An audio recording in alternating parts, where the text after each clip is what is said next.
Hello and welcome everyone to the Magickal Witchy World TV. I am Star Ravenhawk. And I am Rhonda Allen. Welcome back, everyone, for another week Yes, show. yes. And now on with the show.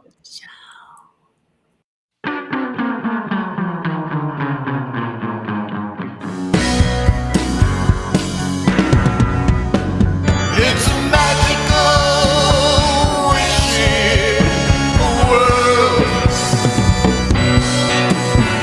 It's a magical, witchy world.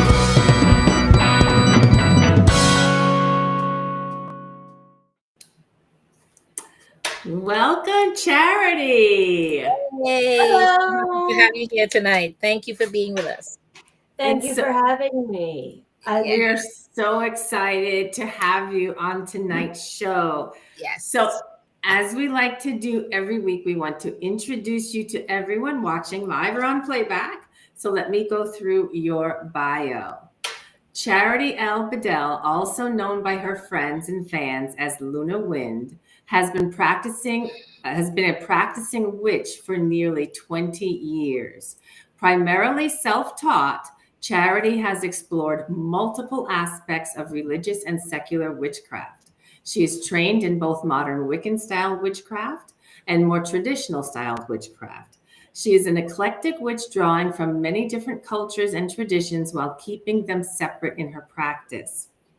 In 2013, she opened Mystic Echoes, a metaphysical store specializing in handcrafted herbal products for use in magical and ritual work. She is trained in Usui, I'm really bad with that, Usui Reiki, 2nd degree, and Kundalini Reiki, and master teacher. She also practices her own form of energy healing and spiritual work. In 2016, to expand her training and customer base, Charity studied Conjure at Starcassis' Conjure Academy, completing the coursework in early 2017. She is initiated in the temple tradition. In 2017, her first book, The Good Witch's Guide, was published. That book was co-authored by Sean Robbins, and Bedell has written for The Witch's Almanac and Kindred Spirit magazine and has presented at festivals such as WitchCon Online. In January 2023, her first solo book, Container Magic, was published by Llewellyn. Her second book, Divine Dirt, was also published by Llewellyn. She also writes for Witch Way magazine. And for anybody who wants information, they can find you at your office page on Llewellyn. And they can also find you on Amazon, on your office page on Amazon.com. So thank you, Charity, for joining us this week. All right. And let's clarify. I think they can find her at Charity L. Bedell, right? Yes, Charity L. Bedell. Don't forget the L. Okay. Just want to make sure we put that in. All right. Sounds great. Thank you. All right. So the first question we have for you tonight is, we kind of have people, because we know that everybody is different within the pagan world. So in terms of what they call themselves, what they practice, and their traditions and all of that. So what we wanted to hear from you is the kind of art that you took from when you first discovered this world, or this magical world, what you called yourself then, and then, the art that you may have taken, and then what you call yourself now. Not what other people called you, but or titles per se. It's more a matter of what you call yourself. What do you deem yourself as from the beginning to what you are now? Well, when I first started out in my path, in my practice, when I was 13, I identified as Wiccan, and I followed a path very similar to the books written by Silver Ravenwolf, including Keen Witch, To Ride a Silver Broomstick, To Stir a Magic Cauldron. Those were my first books that got me into witch. And over the years, I've explored various other paths. I explored Druidry for a little bit, and while I find it very fascinating, it didn't fit right. It didn't sit right. I'm still very interested in Celtic culture and their traditions, Mhm. but I am very comfortable saying that even if I might have Celtic ancestry and Druidry just aren't for me. Right, right. Okay. Fair. Then Absolutely fair. for the last several years, depending on who I'm talking to, sometimes I call myself heathen because I primarily worship and work with the Nordic gods, but that has its own problems right now because less there's a lot of Odinists and other people which have been taken and making being a Norse pagan not necessarily seen in a good light, Mm. Right. which is why most of the time I simply identify as witch, Okay. magical herbalist. Okay. You Oh, froze right there for a on. minute, so I missed that. What did you call yourself? I'm sorry now. You kind of froze for a Primarily, minute there. We didn't quite hear it all. I identify primarily as a witch, but Okay. because my practice is primarily magical herbalism, I also identify as root worker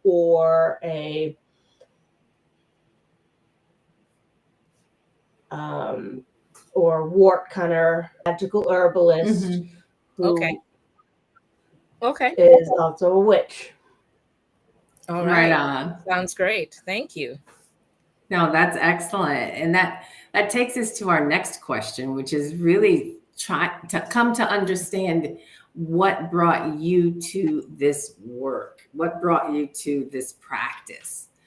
Why did you feel it was important to start down this path?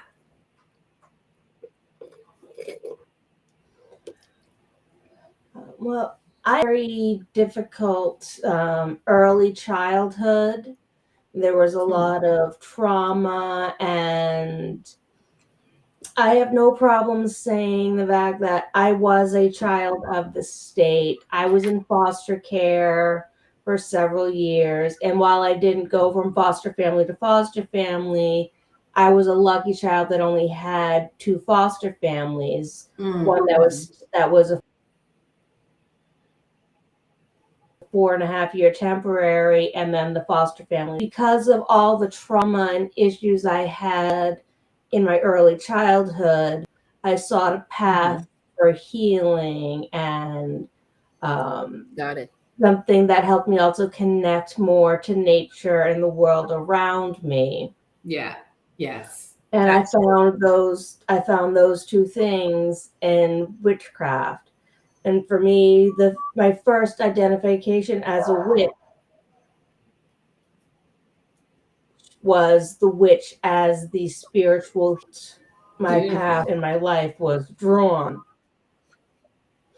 It was weird. The moment I picked up my first copy of Teen Witch, Mm-hmm. I've read like a chapter and a half, and I just knew right Right. then that I was going to be writing this stuff, I was going to be teaching it, and somehow, some way, it was going to be a huge part of my life for the rest. Yeah. I Yeah. honestly have not regretted that. Has it been easy? No, it's not easy being a witch. It's not easy doing this work, especially when spirit is the one telling you to do the work. But Right. Yes. Right. it's very fulfilling and it feels right and it Right. keeps you Excellent. Absolutely. going. So Absolutely. Yeah. Yeah. Excellent. Honestly, and I'll Excellent. tell you, I am, and I tell people all the time when they want to start out as a witch, if they want to read books, because a lot of people I tell them read books, I always recommend Silver Raven Wool's books, whether it's to ride a silver broomstick, to what's the other one, to stir the magic cauldron, and Teen Mm-hmm. Witch, depending on how old they are. I tell them those are the best books because she really goes into detail about everything that people would want to know. So I'm honored that you mentioned that with her, because I've told her that truth when she was on the show before. Mm-hmm. So that's awesome. That's fabulous. Yeah. And it's No, I think it's powerful no, that when the I- books I- actually helped you. Yeah. I'm sorry, what was that you said? When I had a chance to meet her at Hex Fest 2 years ago, I even told her, I thanked her for writing those books, and even told her, Awesome. That was really nice. I'm sure she your appreciated books that. are what got me on this path. So thank you for writing them. And then I gifted her. I happened to have a spare copy of my first solo book, because I even mentioned in that my dedication there that I consider the authors I've read, even if I haven't taken an actual class with them, As if your you wrote teachers. a book that became a big part of my path and practice, I consider you one of my teachers, one of my spiritual teachers. Absolutely. And I know for a fact she appreciates that. So you did wonderful. That was a great thing. Yeah. She's such a wonderful person. Okay. So the next question is, from your point of view, not anyone else's, but from your point of view, what does it mean for you to be that witch?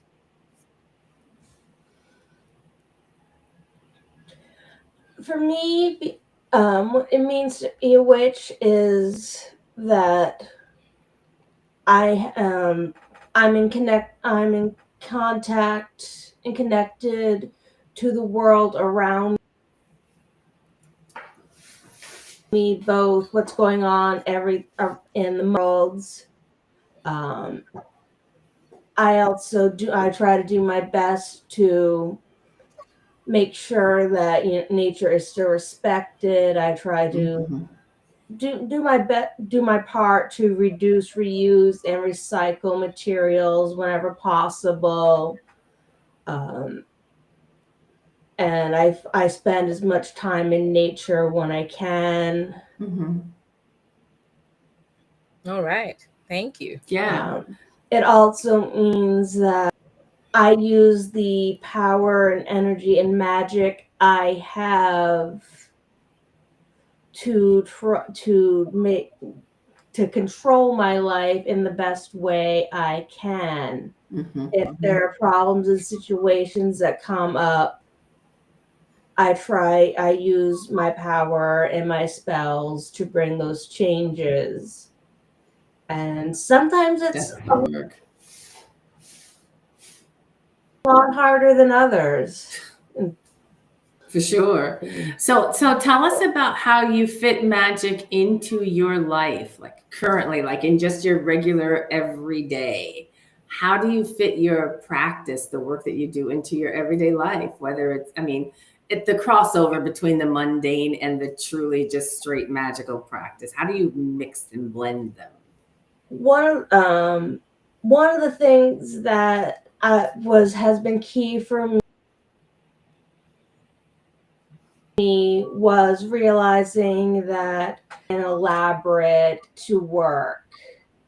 It can be as simple as reciting a chant in the shower while I'm washing myself. And sometimes I'll take that a step further, like I'll use a knife and I'll carve a symbol into the soap, and I might anoint the soap with an essential oil or an oil blend that I have, and then I'll wash my reciting a chant. If I'm attracting something, I typically wash from the bottom up, like symbol of growing. And if I'm removing something, I go from the head down. Another thing I do is I'm very fond of working with magical powders. And that's actually my next book, which will be coming out in March, and magical powders and how to make them and work with them. So things like black salt, hot foot powder, fast cash powder, because sometimes I don't always have the energy to do a long more in deep depth spell with lighting and king all at once. So on days when I have a lot of energy, I'll make a lot of incenses and powders, and I'll get them all charged and set aside. So that way, when I have an instant need, if I don't have a lot of energy, I can still take the powder, Right. sprinkle it, and say my intent, and it works. Yes. Other Awesome. things I think of are things like if I use different spices for different things, like in the morning, if I have an event and want to attract more money, I'll add cinnamon and sugar to my toast or my drink. If I feel I need protection, I'll put like black pepper and cayenne pepper and use that as my rub for my meat or whatnot. That's excellent. Yeah. There are all kinds of little ways. The best advice I give people when they're starting out is go to your kitchen, take a look at your spice cabinet, and write down what spices you have. Because I guarantee you can do pretty much every type of magic you need with the spices in your cabinet. Yeah. Right on. Absolutely. Right on. Great. Awesome. Great. So tell us a little bit about what has become very important to you right now.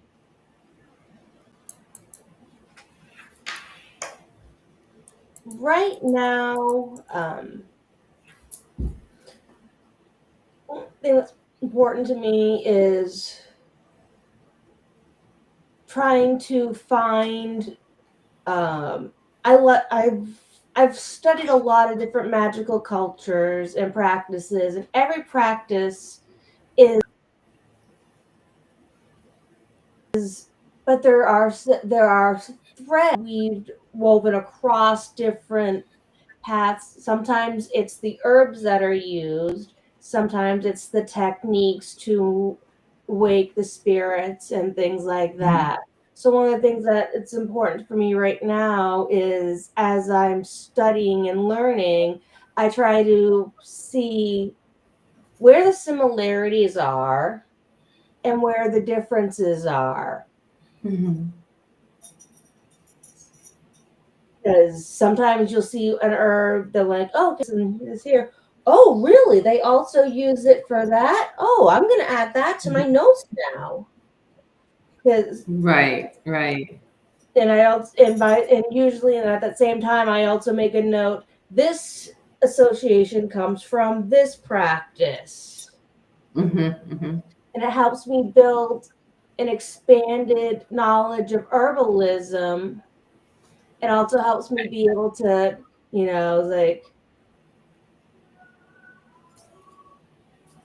well, it calls for this, but I don't have it.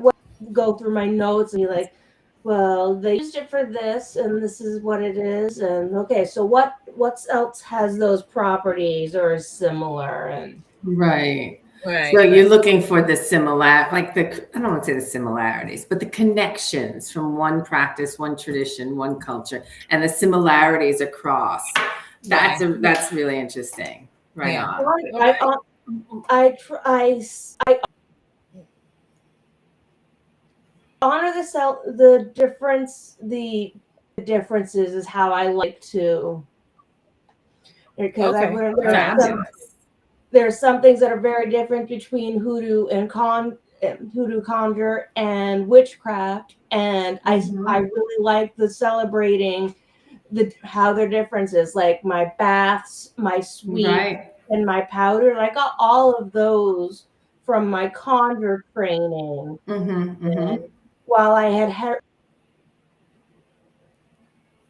heard of some sweeping, and they were just little hints that was like some people do this, some do that, but then Right. so it takes me go from one level to the next just by seeing all the different connections. Like, oh, this Right. and this, but over here we have this, and That kind of leads us into this next question, because you're speaking about the different practices across cultures or peoples or traditions. Let's talk about your work within the community right now, because we're talking really about the different communities that you're involved or engaged in with. Talk a bit about what work you may be doing right now in community, whether it is, the work that you perhaps are looking to do, or work that you may be doing currently. I would like to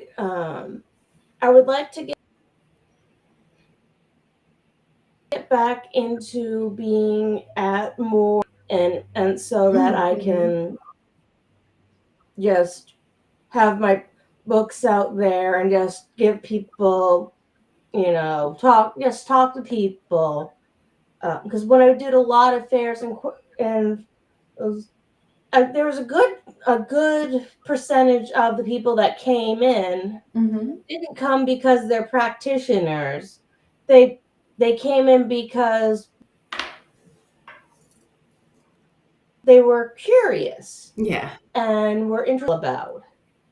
And so they might have a small question like, well, I've been having a boss that's not listening to me about such and such an issue. And I really like taking the time to work with them and give them ideas on how they can work with the situation.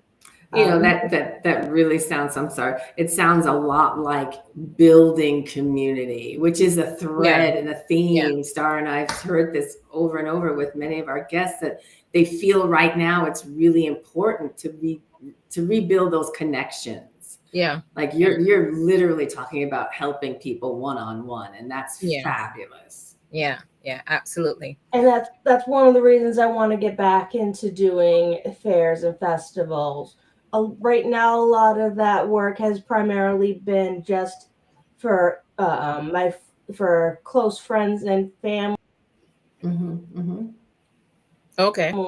that have been going through hard times, and that's still my community. That's still helping the community, but I want to do more. And I'm also going to try to start contacting more local shops and doing teaching in shops as well. Right. That sounds wonderful. Okay. So that's another thing, the great segue into the question. The next question is, what would you like to see us as witches accomplish? Because there's a lot of things that's going on that we know right now, but what would you like to see us accomplish right now, if we can?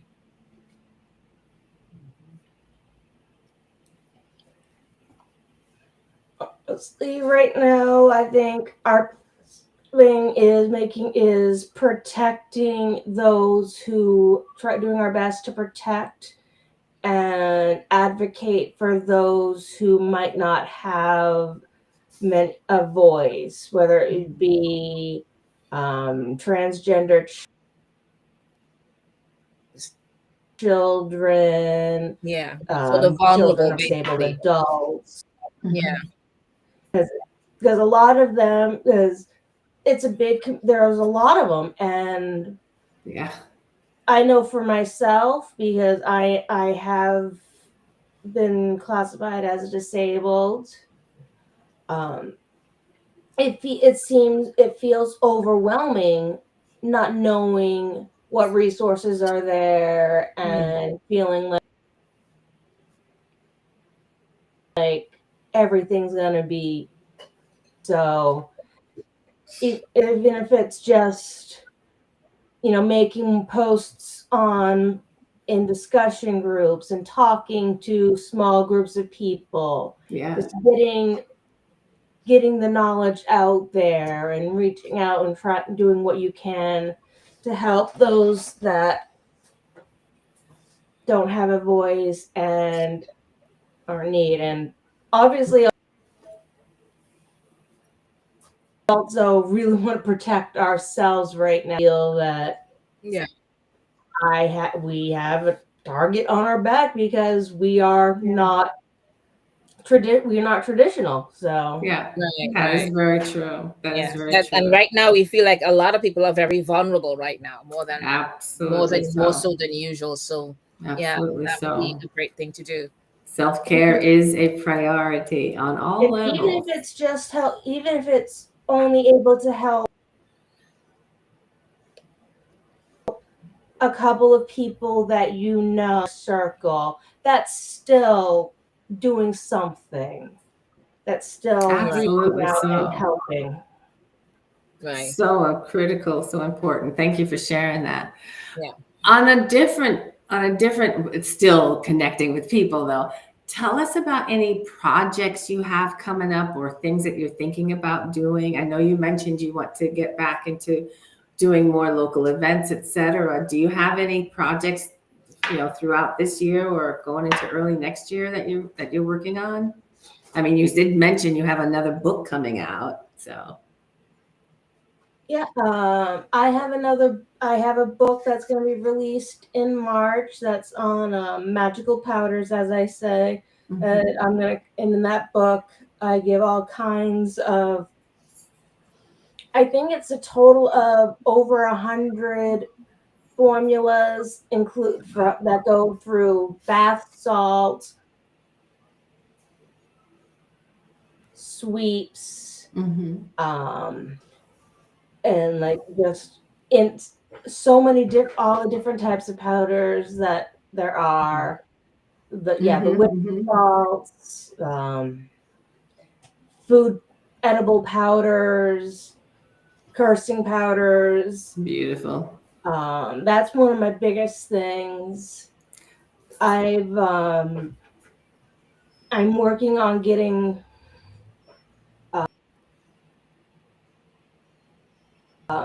my can start being able to do actual consulting again and help people Fabulous.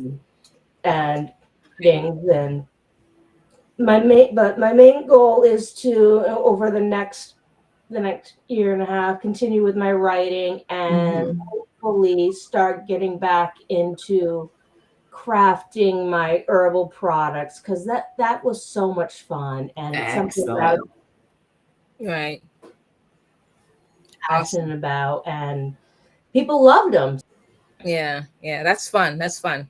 All right. So what about events? What events are you doing this year? The rest of this year? Well, the two big events I have this year is in I think it's 3 weeks. We have spectral evidence, Right. Right. Right. which is October. Right. uh, October 3rd to the 5th. Yeah. which is going to be my first time presenting at a ghost and paranormal conference. Right. You ancestral magic and how you can bring the power of your ancestors into your spells. Beautiful. And then in February, I will be doing the 5th or 6th WitchCon, and Yeah. That is awesome. I've been a part of WitchCon from the very beginning, and very Yeah. proud of it. I'm happy to see how large that convention has grown, and there's I won't be able to apply until December or so, but there's Mhm. a festival um, in Massachusetts in Mm. early mid March, that is a weekend long festival, and it's one of the biggest New England psychic fairs. So I'm hoping I can get into that one. Beautiful. That sounds great. So there are lots of ways people can follow, learn from. They attend spectral evidence, for example, coming up at WitchCon for early next year. And then they have your books to access, and they can find you again, Yeah. Charity L. Bedell on either Amazon.com or llewellyn.com. And then I know you said your website, that will be coming up online probably sometime early next year. But we can't thank you enough, Charity, for making the time, for being patient with us as we launched this tonight's show. Thank you so much. It was fun. It was a great. Yes. Thank you so much for being with us. I knew it was going to be. And I hope to see you guys in my class at Spectral Evidence. That would be yeah. I'll be teaching there too myself. Have a great night. But now for thank everybody you else, so much for being with us. Bye. Bye-bye. We're going to share just a reminder of some of our programming here on Magickal Witchy World TV that you can catch on replay on YouTube, our YouTube channel. Check them out.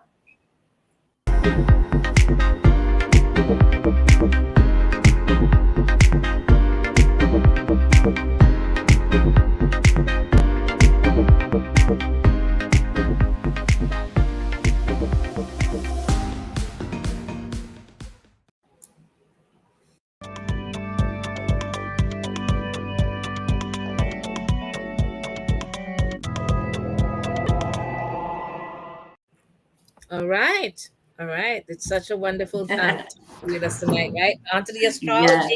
Yes. All right. So this is the last of the September ones, beginning with Sagittarius tonight, right? Okay. So Sagittarius, your September 2025 monthly horoscope it basically begins with easy does it, Sag. Saturn retrograded back into Pisces on September 1st, reversing through this sign until November 27th, which will likely be the more challenging part of this cycle.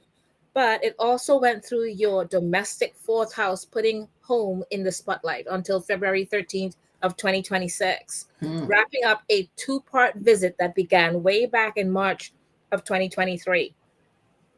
Over the past couple of years, you've been challenged to set clear boundaries with relatives and roommates, or to get more serious about family and your living situation. But on May 24th, that pressure lifted when Saturn moved into Aries and your fifth house of love, fame, and creativity. There's one more round of lessons and growth for you, though, and it happened in the most personal spheres of your life. Old wounds or emotional patterns from childhood could resurface over the next few months. But don't push them aside, okay? Seek guidance from a trusted therapist, mentor, or someone whose wisdom comes from lived experience. You may crave more solitude, so carve out some space to breathe and tune into what you truly want.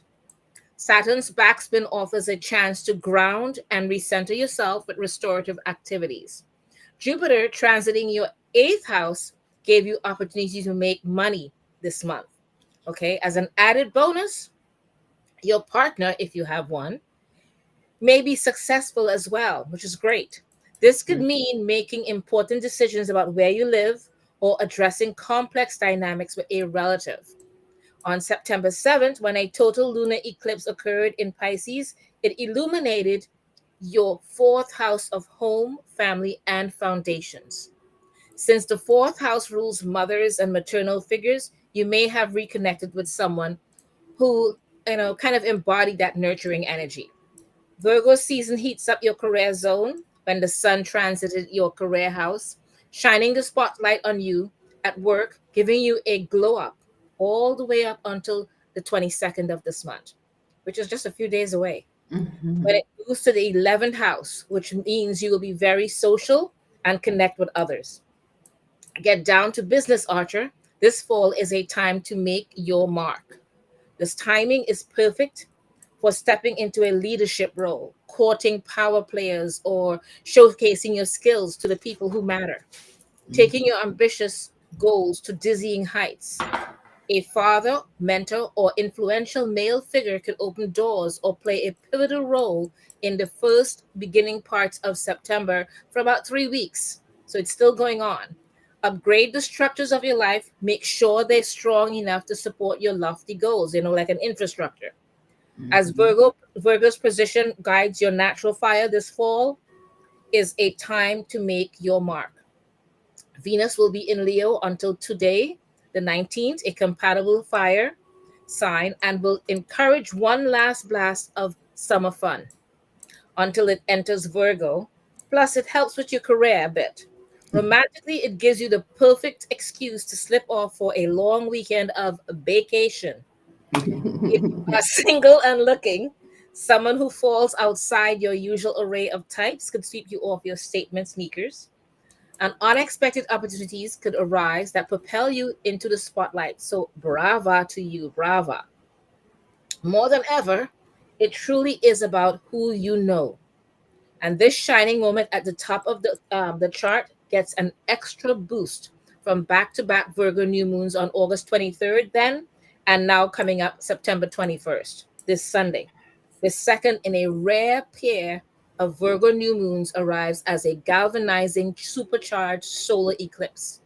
And when this happens, it tends to stir up the subconscious mind, which is a good time to finally release old baggages.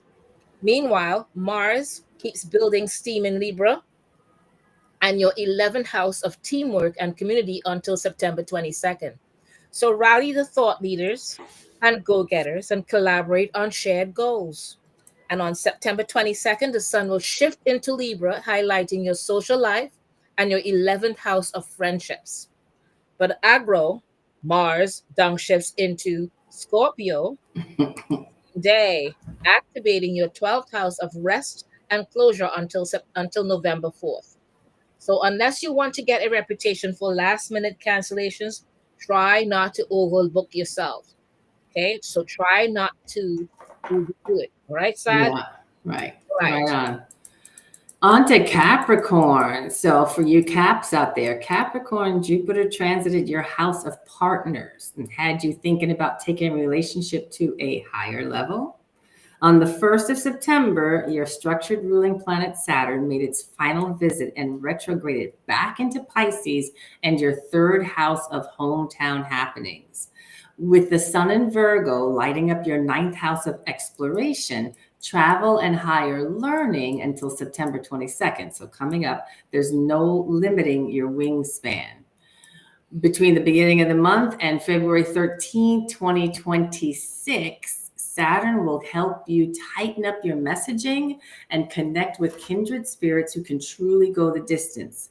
Saturn will be retrograding until November 27th, but it will remain in Pisces through mid-February. Then it won't return for another 30 years. Use this final window for a thoughtful recalibration and to polish up your big ideas about making a debut. Think cozy moments at a coffee shop with your journal or taking a workshop to polish your skills. Time to learn generative AI, maybe write your memoir or study a new language, especially since structured Saturn can connect you to seasoned experts and programs. But careful how much you put on your plate now over the next 3 months because it's going to be really tight. It's going to be a lot going on. With Saturn in reverse, multitasking, it's not your friend. Concentrate on one thing at a time, giving each your full attention. If you own a business, this is a prime window to refine your branding, refresh your messaging, or even to revisit your marketing strategy. You might even dust off an old piece of writing, rediscover notes from a past brainstorming session, or revive a project you once shelved. That went triple on the 7th, the past 7th, September 7th, when the Pisces lunar full moon eclipse brought surprising opportunities to network, study, or stir up excitement in your own backyard. There was a miscommunication or lingering tension with a sibling, coworker, or neighbor that eclipse may have brought it to a head. Excuse my tongue-tiedness. Which had you either forming a resolution for a win-win or even had you walking away. So whatever that little head-to-head was, you were either looking for a win-win or just leaving it, walking away from it. The sun in Virgo transited your ninth house of travel and education, generating the possibility of a trip or further education or study. I can attest to this happening. On September 21st, yep, coming up this weekend, the closing solar eclipse arrives with the new moon in Virgo, which is also the second, as Star was saying earlier, in a rare back-to-back pair to hit this sign. Moving into your 10th house on the same day, you will shine in your career, which you typically do anyway, because, Capricorns. As Venus transits your 8th house, it is encouraging you to have more fun and slow down a bit. This is the time to discover how you really feel about someone who might be more significant than you think. This month will be a significant time for important communication, especially since Saturn has also moved back into your house of communication as well. News could come from afar, or you could get the nudge you need to take a big risk, like enrolling in a degree program, moving to a new city, or starting your own business. Capricorn, media makers could get a surprising offer near this date. Not that you need to wait around for it. You're ready to lead, but keep your secret autocrat in check. All right? As back-to-back Virgo new moons on August 23rd and this coming one on September 21st highlight this capricious corner of your chart, say yes to opportunities that feel more audacious than usual. You need allies even when you're at the top. So by the 22nd, that's the fall equinox and start of Libra season, take charge. Mars continues to ignite your 10th house, of career until September 22nd, pushing you to be proactive about professional matters. The sun then picks up the baton from Mars and keeps your ambitious energy flowing. Don't try to shoulder it all alone. Stressing teamwork makes a few of those dreams work once Mars heads into Scorpio and your communal 11th house from September 22nd to November 4th. You'll feel a surge of energy for collaborative projects and social causes, making this the perfect time to rally your network and work together for a greater goal. Geek is chic, so don't shy away from AI or other tech tools that can make your life easier. Widen your viewfinder, Capricorn, to the broadest settings possible. If you haven't shaken off any summer vacation mode, not here, not in this house anyway, no passport required. Feed your wanderlust with a weekend road trip, a creative pursuit, or a class that fires up your curiosity. The more open you are to novelty, the more likely you are to stumble into an experience that transforms your perspective in a positive and uplifting way. Okay. Fabulous, Caps. That's awesome. Mm-hmm. Which one are you, Scorpio or Cap? I'm Scorpio. My partner, Christopher Saru, he's Capricorn. And the wanderlust is happening. We got a weekend trip coming up in a couple of days. All right. So it all kind of fit with you, right? Yeah. Awesome. Yeah. Well, we're down here in Austin right now anyway, so we're traveling. We're on the road. Okay, there you go. So it's all been telling you everything you've been doing anyways. Yes. All right. So Aquarius, on September 1st, structured Saturn made its final visit and retrograded in Pisces, tightening your financial game in your second house of money for the next 6 months. 2 eclipses will put the focus on both romance and finance this entire month for you.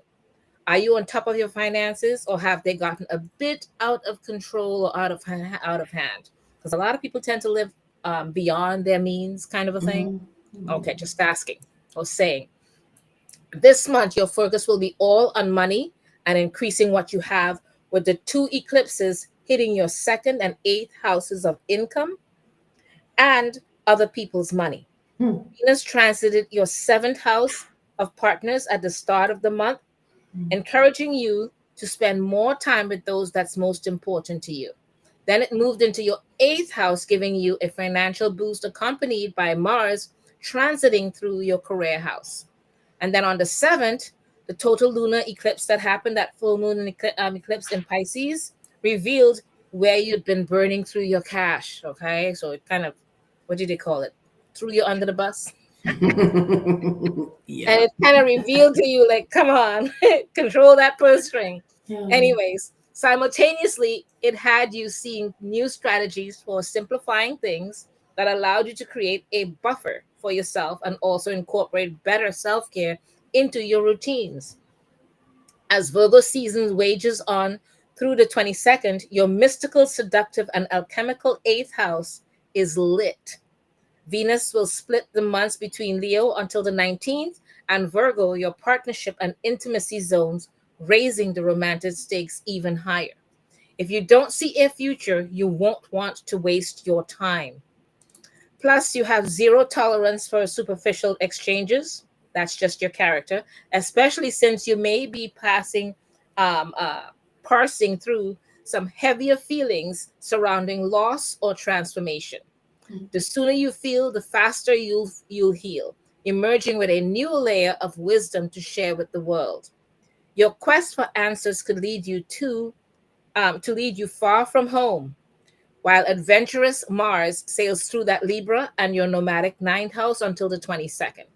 So work with a master teacher or dive into a cutting edge workshop that helps you move through your process. And on the 21st, the Virgo solar eclipse, which is also the second in that we mentioned before, in Virgo new moons, okay, and that would highlight your intimacy and investments. Pull back from relationships that are more of a drain than a fountain. This is the month to start or add a retirement account. Okay, so either you start it up or add more to it. All right, because you have to be prepping yourself for that. Bring on the index funds with Roth and IRAs. The Sun in Virgo on your eighth house will put an even uh, bigger focus on money until it moves into Libra on September 21st, when you will shift to travel, education, or perhaps a changing worldview that may happen. And that eighth house rules all forms of merging, soul searching, romance, joint ventures, and collaborations that multiply your power. Life feels significantly lighter once Libra season begins on the 22nd. And this month-long cycle turns your focus to travel and higher learning. So you might find yourself signing up for fall semester course or work with a coach, with Go Getter Mars inspiring you to leaping into Scorpio and your driven 10th house the very same day. Anything that bolsters your business skills or puts you in line for a pay increase would be worthwhile and part of that the time that's useful for you. Privacy is power during Virgo season through September 22nd. Your best ROI is this month and comes from going deep, not wide, focusing on more person, project, or mission that deserves your full attention. And your social side may kind of protest, especially when the invites start rolling in. But instead of scattering your energy, adopt a quality over quantity approach. Skip the endless small talk circuit and say yes to the gatherings where the right introductions could spark something more game changing for you. With Go Getting Mars in Libra and your philosophical worldly ninth house in play until September 22nd, which being back to school season could serve up a fascinating feature or lecture, learning, or travel opportunity. But the real adventure is within Aquarius, is within, and maybe with one special person. Virgo season is your cue to choose depth over breadth and watch the magic multiply. Between now and February 13, 2026, work on improving your financial picture, prepping for a raise or promotion, and figuring out what you truly want from your daily work life. This is especially important if a project becomes too ambitious or your expenses have crept up without matching income. While you might discover places to trim costs so you can redirect funds towards something that truly matters to you, whether that's building a nest egg, investing in your growth, or setting aside a little each week for a future trip or prepping for emergencies. The key, slow and steady progress and be prepared. Okay, good information. Hmm. All right, on to Pisces. Here we are. I think this is our last sign, right? Yeah. Pisces, Saturn returns to your first house for one final swing this month. Many changes have occurred with Saturn in Pisces, and this will be the completion over the next 6 months. The eclipses fall in your 1st and 7th house axes of partners and yourself. You will find that your life has changed substantially and in many ways for the better.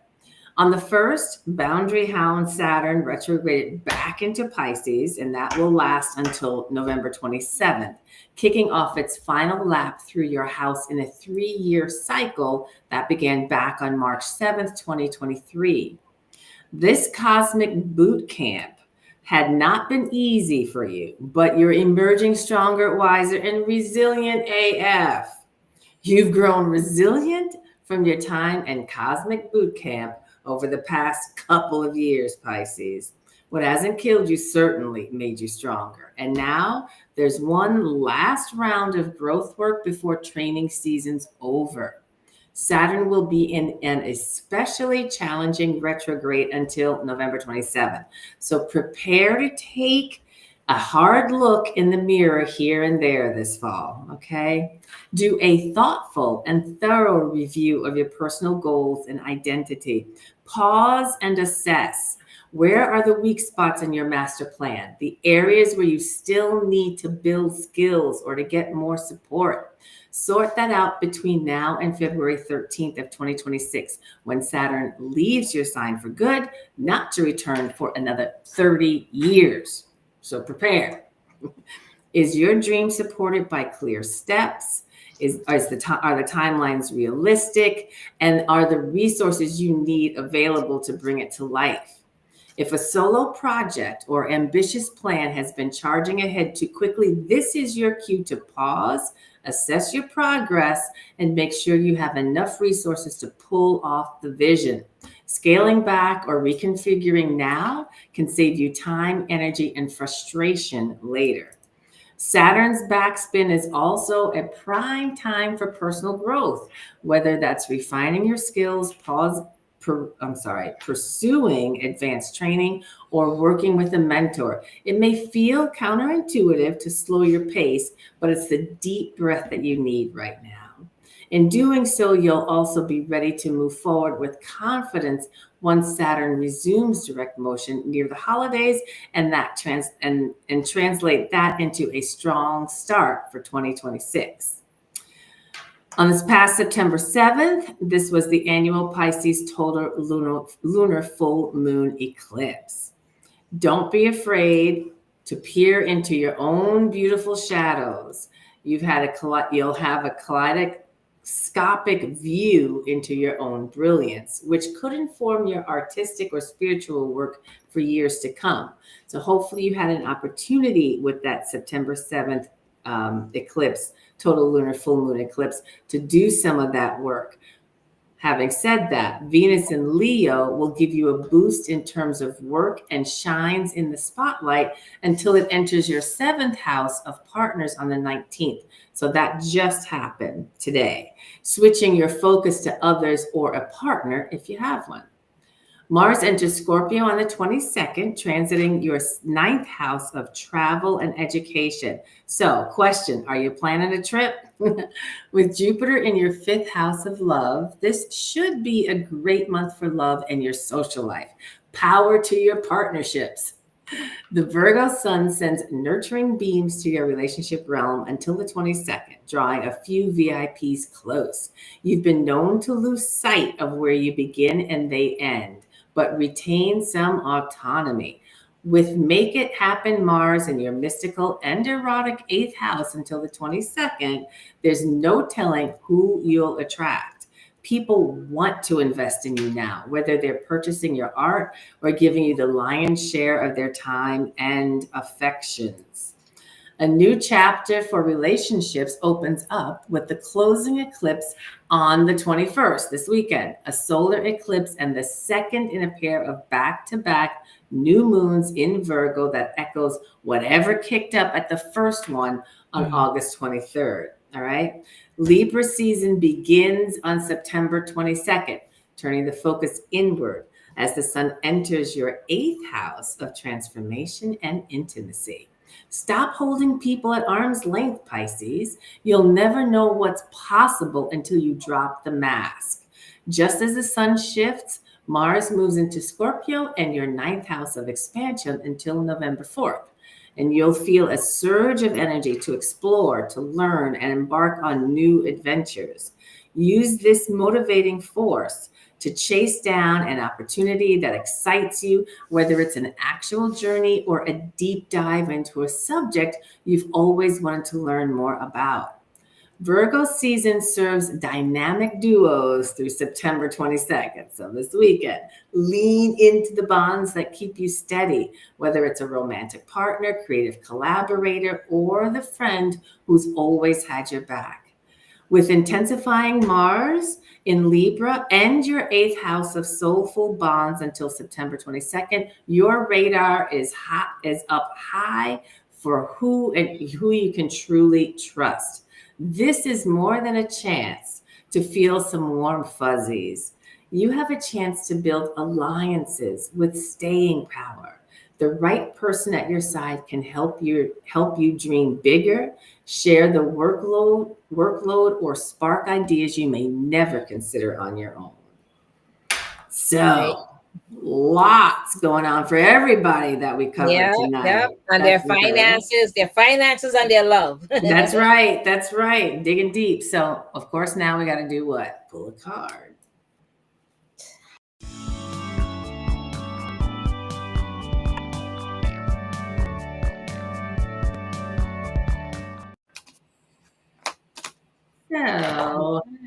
So we're since time. So Rhonda, what are we pulling a card on tonight for? Because there's a lot going on in all of the signs we're going through this. So what are we pulling a card for tonight? I think since we are at the verge of hitting the second new moon in Virgo, that we really need to look at what this second new moon in Virgo wants to tell us. So I'm just looking for a message that we need to each pay attention to at this new moon in Virgo. What do you need to be paying attention to in this new moon in Virgo? All right, let's see what comes up. Oh my God. And she's laughing. No matter what I shuffle, this thing comes up. All right, so let's see what you got, girl. I got the 9 of Swords. The 9 of Swords. I know. A lot of people are like, oh, this is the worst card to get. This is the worst card in the deck. It tells you a lot. No, it does. It just tells you about things. That's all. And warns you for some things. And, when I look at this card, Star, honestly, I just remind myself, I'm one of those huge proponents. This is where my book goes, which is not written, not out yet. But anyway, the element is air. The element is air. So if you work with the element, it will help you manage the message or the lesson. So with this new moon in Virgo coming up, which can be a challenging new moon, and this card is definitely a challenging card. The 9 of Swords speaks about the things that are, the thoughts and the ideas that are keeping you up at night, what have you. But, hey, use air, take a moment, breathe.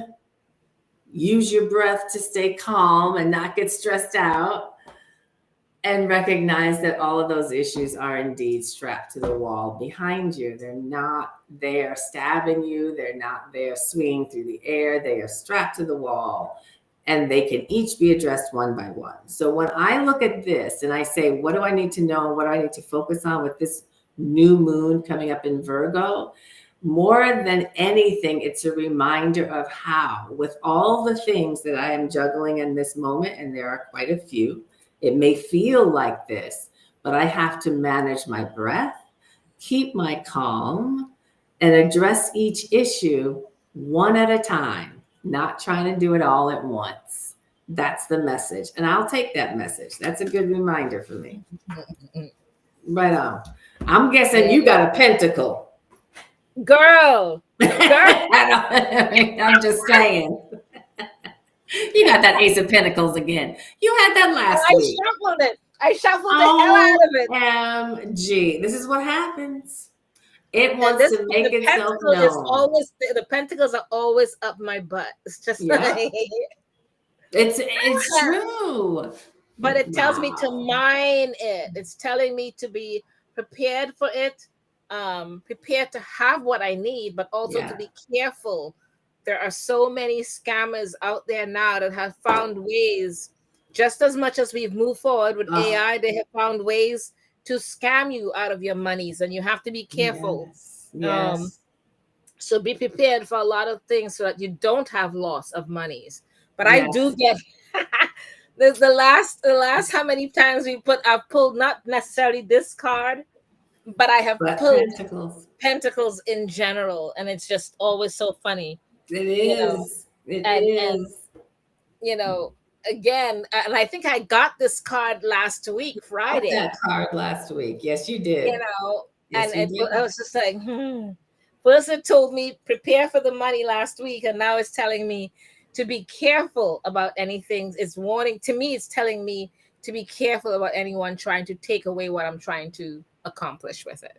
Right on. To Right me, on. I'm seeing it, and you know that whenever I see the Nine of Swords with it on the wall, and it's strapped on the wall, I Yeah. always think of it as a ladder.